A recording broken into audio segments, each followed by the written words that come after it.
బాపట్ల జిల్లా రేపెలలో నర్సింగ్ విద్యార్థులకు పెను ప్రమాదం తప్పింది. చెరుకుపల్లి మండలం గోడవల్లి వద్ద కాలేజీ బస్సులో షార్ట్ సర్క్యూట్ కావడంతో పూర్తిగా దగ్ధమైంది.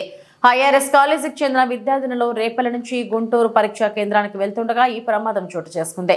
డ్రైవర్ అప్రమత్తతో ప్రమాదం తప్పింది. ఈ ఘటన జరిగిన సమయంలో కాలేజీ బస్సులో సుమారు 30 మంది విద్యార్థినులు ఉన్నారని తెలుస్తోంది.